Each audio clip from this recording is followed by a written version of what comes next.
we begin this session. It is with regards to editing like a pro. So we'll exactly come to you right away with the tips. But Sachin, आपसे पहले पूछना चाहूँगी कि जब हम editing की बात करते हैं, जैसे मैंने भी अभी पूछा सबसे कि सबसे बड़ी चैलेंज क्या होती है to not only capture that place, क्योंकि बहुत सारे डिलेमास होते हैं एक ट्रैवल ब्लॉगर के लिए कि हम खुद भी वो एक्सपीरियंस करें उस जगह को, पर हम उसे कैप्चर भी करें, और फिर एडिटिंग में भी दूसरी दिक्कतें आती है कि उस पर्टिकुलर एक्सपीरियंस को रिक्रिएट कैसे करें अपने ऑडियंस के लिए कि वो इमर्सिव एक कंटेंट क्रिएट हो उनके लिए. आप क्या कहना चाहेंगे? आई थिंक बेसिकली दो तरीके की चीज़ें होती हैं. बहुत सारा मिसकंसेप्शन है about editing and post processing. हम एडिटिंग टर्म यूज़ करते हैं. पहले मैं ये क्लैरिफाई कर दूं, एडिटिंग मतलब होता है कि अगर आप किसी प्लेस पे गए, आपने 100 पिक्चर करी और आप घर वापस आए, आप उन 100 में से 10 सेलेक्ट करते हो, दिस इज़ कॉल्ड एडिटिंग. जब वो किसी सॉफ्टवेयर में जाती है, this is called post processing. So ये क्लैरिफिकेशन बहुत इंपॉर्टेंट है, और जो आपने क्वेश्चन पुटअप किया मैं उसका आंसर करता हूँ. As a content creator, as a photographer, पहले मैं भी जब जाता था तो मेरे को लगता था कि यार मैं इन्जॉय नहीं कर पा रहा, मेरे को सब चीज़ें ढूंढनी है. तो मैं सबको यही बोलता हूँ कि जब भी आप किसी भी प्लेस पे जा रहे हैं, आप कुछ भी देख रहे हैं, तो आप प्रेशर मत बनाएं अपने आप पे कि मुझे लेके ही आना है शॉट, ठीक है? क्योंकि मेरा एक मानना है कि मौत और शॉट कभी भी मिल सकते हैं, ठीक है? I think that's a crucial line. Everybody out there, मौत और शॉट कभी भी मिल सकते हैं. So always prepare, but enjoy करो उसको, ठीक है? एक ना बहुत एक वर्ड होता है, मेरे को जो फील हुआ है 8 सालों में, एफर्टलेसली एफर्ट. ये जब आप सीख जाओगे ना तो बहुत मज़ा आएगा, ठीक है? ऐसे प्रेशर नहीं बनाना कि अरे शॉट लेना है, शॉट लेना है. द थिंग इज़ एन्जॉय करो. कहीं शॉट मिल जाता है तो अच्छी बात है, नहीं तो कोई बात नहीं. 99% आपको फेलियर मिलते हैं, और जो फेलियर है वही आपको बनाएगा कि यार हाँ ये 1% क्या है. वो तो चीज़ें आप प्रोसेस एन्जॉय करो. द होल थिंग इज़ कि ना एक ना बहुत बड़े फोटोग्राफर थे, Henri Cartier Bresson, father of street photography. उन्होंने एक बात बोली कि I don't like to post my picture, print my pictures. The whole thing is the process. आप प्रोसेस एंजॉय करो, धीरे धीरे करके वो समझने आने लगता है. तो मेरे लिए सच बताऊँ तो कोई चैलेंज नहीं है, मैं सीखता ही हूँ. अगर मुझे कुछ मिल जाता है तो भी अच्छा है, नहीं तो और भी अच्छा है कि अगली बार और पैशन से जाऊँगा. You keep learning and you keep experiencing. Right. That is the key to your travel experiences for you viewers out there. You know, next up, Saurabh, I would want to ask you this question, and since we've mentioned 8 months the community you have created for all the new travel bloggers out there, or people who aspire to be travel bloggers out there, what would you say, how important is the role of storytelling technique? आप क्या story आपके खुद के experience से बोलना चाहते हैं, आपके खुद के ट्रैवल जर्नी से बोलना चाहते हैं, उसको कैप्चर करना कितना मुश्किल होता है, और उसको प्रोड्यूस करना कंटेंट में कितना मुश्किल होता है? जैसा कि अभी सचिन भाई ने बोला कि मौत और शॉट कभी भी मिल सकते हैं, ठीक है? तो अगर आप ट्रैवल जर्नी पे हैं, मेरा यही कहना है कि आप चीज़ें कैप्चर करने की कोशिश करें, लेकिन ज़बरदस्ती ना करें, ठीक है? मैंने जून में स्टार्ट किया था और अभी हमारे कुछ 6.5 लाख फॉलोअर्स हैं, और ये हुआ है स्टोरी टेलिंग के थ्रू ही. क्योंकि जो हम स्टोरी पहुंचाना चाहते हैं, जो हम मैसेज पहुंचाना चाहते हैं लोगों तक, वो एक्चुअली क्लियरली पहुंचा है. तभी लोगों ने हमें फॉलो किया है, तभी लोगों ने हमें इंटरेस्ट दिखाया है और सपोर्ट भी कर रहे हैं. इसीलिए आप ये चीज़ जान करके थोड़ी सी शॉक हो जाएंगे कि हमारे सिर्फ एक वीडियो में हमें करीब 2.5 लाख फॉलोअर्स मिले थे, ठीक है? तो ये हुआ इसीलिए क्योंकि हमारा मैसेज क्लियर था. हमने एडिटिंग ज़्यादा कुछ नहीं की थी. एडिटिंग में भाई ने बोला जैसा कि कुछ नहीं होता, पोस्ट प्रोसेसिंग होती है. मैं भी यही बोलना चाहूँगा कि आपको एडिटिंग के स्किल्स की ज़रूरत नहीं है, एडिटिंग का सेंस होना चाहिए. और आपके इस तरीके से एडिट करो चीज़ें, आप ट्रैवल पे जा रहे हो, आप क्या चीज़ें कवर कर रहे हो, क्या चीज़ें कैप्चर कर रहे हो, और उसको किस तरीके से प्रेजेंट कर रहे हो ताकि मैसेज क्लियर हो जाए अपनी जनता के लिए, ठीक है? हम मैसेज क्लियरली देना चाहते हैं ताकि अब जो भी मैं पोर्ट्रे करना चाहता हूँ वो लोगों तक सही जाए. अब मैं पोर्ट्रे ए करना चाहता हूँ, बी जाएगा तो ऑब्वियसली लोग कनेक्ट नहीं कर पाएंगे. तो कनेक्शन कहीं ना कहीं बिल्ड हुआ है because of our story telling. Story telling बहुत ज़्यादा ज़रूरी है, एडिटिंग बहुत ज़्यादा ज़रूरी है, ताकि आप सही तरीके से ऑडियंस तक रीच कर पाएँ. और शायद हम वो करने में अभी तक सफल रहे हैं, इसीलिए थोड़ी ग्रो कर रहे हैं.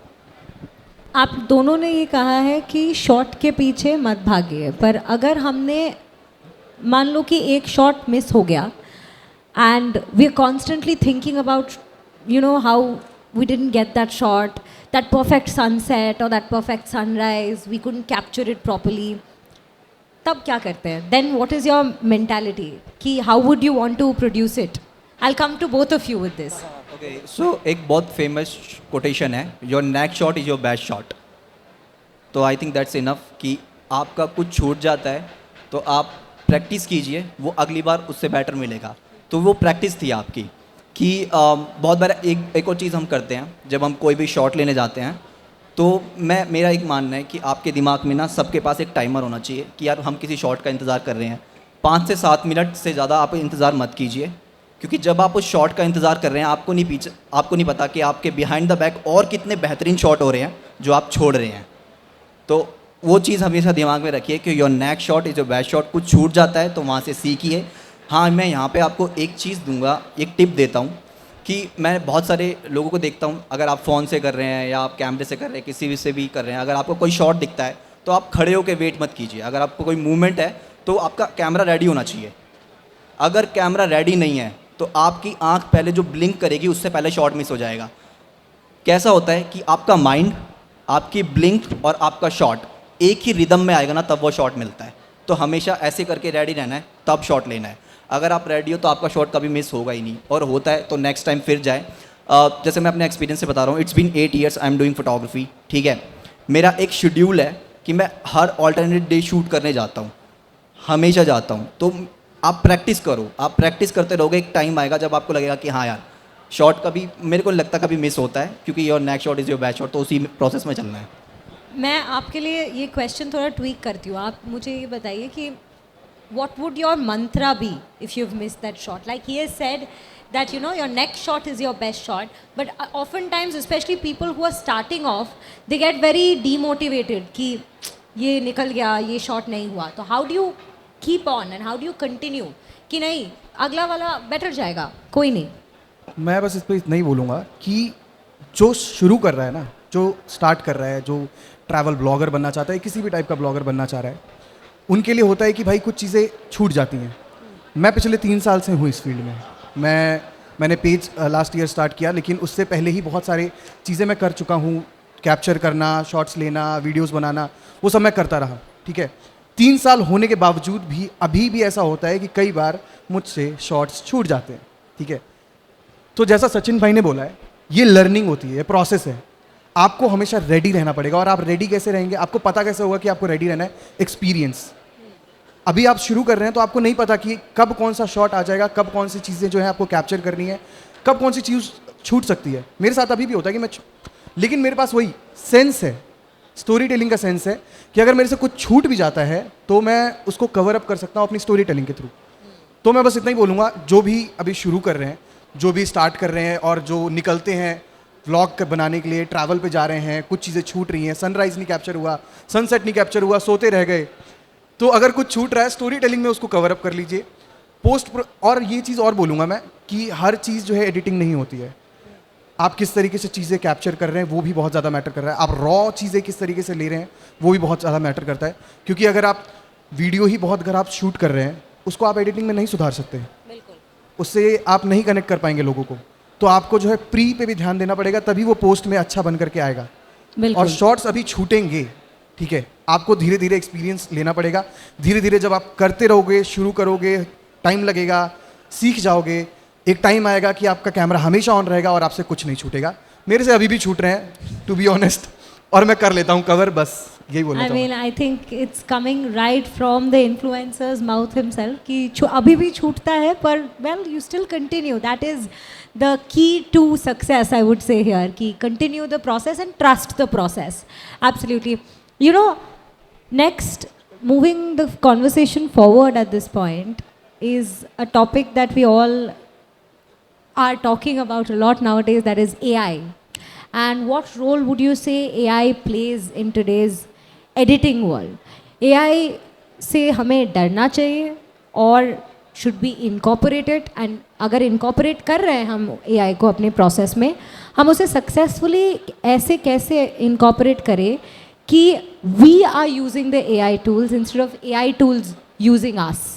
That is where the fear lies today कि आने वाले समय में AI will probably start using us. But how to go over that particular fear और हम उसको कैसे यूज़ कर सकते हैं अपनी प्रोसेस में. आई थिंक सच बोलो तो डेंजर तो है, क्योंकि मान लो मैंने एक फ़ोटोग्राफ क्लिक करी या कुछ भी है और मैं चाहता हूँ यार उसमें काश इसमें चांद होता, मेरे को सिर्फ एक क्लिक करना है उस पर चांद आ जाता है और इतना इतना रियलिस्टिक लगता है ना कि आप पकड़ भी नहीं सकते कि भाई ये है, ये चीज़ है नहीं. तो what I feel for me photography is the honesty. ठीक है, एट द एंड आर्टिस्ट को ही पता है कि वहाँ पे क्या खेल हुआ है. तो वो ही मतलब, क्योंकि मैंने सच बताऊंगा तो मैंने एआई इतना टच नहीं किया है, क्योंकि मुझे उतना कनेक्ट नहीं होता है उस चीज़ से. मेरे लिए प्रोसेस ज़्यादा इंपॉर्टेंट है, मेरे लिए शूट करना ज़्यादा इंपॉर्टेंट है, मेरे लिए ऑनेस्टी ज़्यादा इंपॉर्टेंट है. तो वो आपको खुद ही समझना पड़ेगा, एक बॉर्डर लाइन क्रिएट करनी पड़ेगी, क्योंकि आप एक चीज़ रिमूव कर रहे हैं, ऐड कर रहे हैं, वो कोई इतनी जल्दी नहीं पकड़ पाएगा. आपको ही देखना पड़ेगा कि भाई आपके क्या एथिक्स बोलते हैं. यहाँ पे एथिक्स का बहुत इंपॉर्टेंट रोल है. एट द एंड मेरा पता है मेन नेम क्या है, मेरी जो लास्ट ब्रेथ होगी, जो चीज़ें होंगी उन सब में, कि मैं फ़ोटोग्राफ क्लिक करूँ, तो मुझे पता है कि मैंने क्या किया है उस चीज़ को लेके. तो आप एआई यूज़ कर सकते हो अपनी, बट आपको एक बाउंड्री भी सेट करनी पड़ेगी यार, इससे आगे नहीं. तो मैं यही बोलना चाहूँगा कि आपको अपने लिए ही कुछ रूल्स बनाने पड़ेंगे, उसके अलावा और कोई चॉइस नहीं है. नहीं तो बहुत, क्योंकि बहुत सारी इमेजेस हैं जो पास्ट में हुआ है कि सबमिट हुई हैं किसी कंपटीशन में और उनको मतलब डॉलर्स में बहुत प्राइज़ मिल गया और बाद में पता चला है कि ये तो एआई था. ये भी हुआ है और उसके बाद उस अवार्ड को कैंसिल किया गया है. तो आप कुछ नहीं कर सकते इसका, ये डेंजर है. यही है बस ये स्टेटमेंट. डेंजर है. हाँ, और गॉट कुछ इट. नहीं है. But what would you have to say Saurabh मैं अबाउट दिस? बहुत ही जेनेरिक सा एक स्टेटमेंट देने वाला हूँ.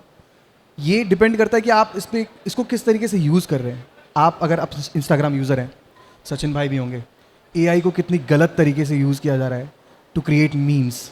ठीक है, टू पोर्ट्रे समवन जो कोई कैसा है भी नहीं वैसा पोर्ट्रे करने के लिए एआई को यूज़ किया जा रहा है. हम भी हंस देते हैं, हम भी रिएक्ट कर देते हैं कि यार ये तो मज़ेदार है, लेकिन ये डेंजरस है. ये डेंजरस डीप फेक, बहुत सारी चीज़ें आ रही हैं, बहुत सारी अलग अलग हैं. और अगर मैं बताऊं अपने लिए कि मैं एडिटिंग का इस्तेमाल करने के लिए एआई का यूज़ करता हूं या नहीं, या फिर हम अपने चैनल पे एआई का यूज़ करते हैं कि नहीं, हम करते हैं एआई का यूज़, लेकिन एक लिमिट तक. ठीक है, लिमिट होनी चाहिए. आपको पता होना चाहिए कि एआई पे आपको डिपेंडेबल नहीं होना है. मैं अभी भी खुद से चीज़ें करना ज़्यादा प्रेफर करता हूँ, ना कि एआई पे डिपेंड होकर के. क्योंकि अगर आप देखो, अगर मैं चाहूँ तो वीडियो क्रिएट करवा सकता हूँ 15 सेकंड की एआई से तुरंत, और अच्छी वीडियो भी बनेगी और लोग उस पर इंटरेस्ट भी देंगे, उस पर इंगेजमेंट भी बहुत अच्छी आएगी. लेकिन खुद से वीडियोस रिकॉर्ड करना, खुद से वीडियोस एडिट करना, ये खुद एक एक्सपीरियंस है, ये जर्नी है, ये हमें करना है, खुद करना है. अब मैं कहीं जाऊँगा, कश्मीर जा रहा हूँ, कश्मीर जाकर के मैं रिकॉर्ड कर रहा हूँ और फिर उसको एडिट कर रहा हूँ, तो वो जो मैं सफ़र है ना, 0 to स्क्रैच से, जहाँ से मैंने शूट किया वीडियो और जहाँ मैंने पोस्ट किया है, वो जर्नी ज़रूरी है मेरे लिए. अगर मैं चाहूँ तो घर में प्रॉम्प्ट डाल के कश्मीर की वीडियोस बना सकता हूँ और अपने पेज पे डाल भी सकता हूँ स्पॉन्सर्ड ट्रिप पे, लेकिन दैट इज़ नॉट गुड. हमें वो चीज़ें चाहिए. यहाँ हमें एथिक्स की बात आती है, ethics बिल्कुल. की बात आती है. But when we are talking about ethics, ये हमें पता है एज कंटेंट क्रिएटर्स, रादर आपको पता है एज कंटेंट क्रिएटर्स कि आपको एथिकली काम करना है. But the viewers out there, they aren't experienced enough to understand the difference a lot of times. And अभी तो ये शुरुआत है एआई का, एंड अभी we already see such advancement with AI that आने वाले समय में हमें पता नहीं है कहाँ तक जाएगा. So in that case, one cautionary note to your viewers कि मतलब don't get fooled by the look and feel of AI that AI has to provide you. For you as content creators, you're also going out there, bringing that capturing that experience, and फिर आप वो produce कर रहे हैं अपने content में. आप अपने viewers को क्या बताएंगे इस particular note पे कि how to not get fooled by what AI has to show? I think मुझे ऐसा लगता है कि मान लीजिए आप एज ए कोई भी XYZ एक एग्जांपल लेते हैं, कोई क्रिएटर है, वो AI के थ्रू अपनी चीज़ें करता है, इमेज क्रिएट करता है, वो 1 लाख फॉलोवर कर लेता है या कुछ भी कर लेता है. मान लीजिए वो कहीं पे जाता है और लोग भी मिलते हैं, उन्होंने उससे क्वेश्चन किया कि भाई ये आपने ऐसे किया. मैं आपको 100% बता सकता हूँ, जो कन्विक्शन है ना शब्दों में, मैं जिस तरीके से बोल पा रहा हूँ वो उसमें कभी आएगी नहीं, क्योंकि उसने वो कभी एक्सपीरियंस ही नहीं किया है उस चीज़ को लेके. कॉन्फिडेंस आप 2 मिनट में पकड़ लोगे कि भाई ये बंदा पागल बना रहा है. 2 मिनट में मैं बता रहा हूँ आपको. अगर मेरी कभी उंगली कटी नहीं ना, तो मैं उसका दर्द बता ही नहीं सकता कि कैसा होता है. बिल्कुल. तो आप कुछ भी बिल्ड कर रहे हो, आप जैसे मैं आज, जैसे आई मेक जब वीडियोस यूट्यूब पे या फिर इंस्टा पे भी, मैं AI का बस उतना यूज़ करता हूँ कि यार एक आइडिया ले लिया कि इससे ये होता है, उसके बाद जो स्क्रिप्टिंग वगैरह भी है वो भी मैं अपने हिसाब से ही करता हूँ, अपनी चीज़ें उसको ऊपर नीचे ही करता हूँ। तो मैं यही बोलूँगा कि आप हेल्प ले सकते हो चीज़ें जहाँ तक उसमें, मगर ज़्यादा उसमें मत जाओ, नहीं तो आपका कॉन्फिडेंस बिल्ड नहीं होगा, वो कभी नहीं होगा आपको। क्योंकि ना पता क्या होता है, जब भी आप कुछ भी स्टार्ट करते हो ना, तो लोग बोलते हैं कि लोग 6 महीने बाद क्यों छोड़ देते हैं, 1 साल बाद क्यों छोड़ देते हैं चीज़ों को लेके, क्योंकि ग्रोथ बहुत लंबा टाइम मांगती है, ठीक है। बिल्कुल। तो ये शॉर्टर पाथ कभी आपको नहीं देगा चीज़ें। तो फोटोग्राफी मुझे 8 साल हो गई, और टू बी वेरी ऑनेस्ट जिस तरीके की मैं फोटोग्राफी करता हूँ उससे पैसा नहीं आता, बट वो मेरी 2 तरीके की भूख होती हैं, एक पेट की भूख और एक सोल की भूख। मैं अपनी सोल की भूख के लिए वो करता हूँ, तो वो आपकी उसी चीज़ से पूरी होगी, ऑनेस्टी से और अपने काम पे मेहनत करने से। जी। अगर आपने अपने काम में पसीना नहीं बहाया तो आपने काम ही क्यों किया भाई। तो वो चीज़ जो है वो कन्विक्शन लाती है। Right. Well, with that, we've run out of time here and we have to conclude the conversation here. But I think सारे दर्शकों के लिए we have some very important tips that they have taken from your session today. And I think the line मौत और shot के पीछे कभी भागना नहीं चाहिए is definitely a takeaway and a winner from this conversation. अपने आप आ जाएगी। Thank you so much, Sachin and Saurabh, for joining Thank you us. so But much, ma'am. before I let you go, we have a small token of appreciation and an award as well for Saurabh. I would request Jyoti Mayal to come to the stage at this point, CEO of Red Hat Organization, and well, this award is for Leaders of Travel and Tourism, being presented to Saurabh, aka Sponsored Trip. Congratulations. And we have a small token of appreciation for you as well. Sachin, thank you so much for joining us. And we'll come for a group photograph here.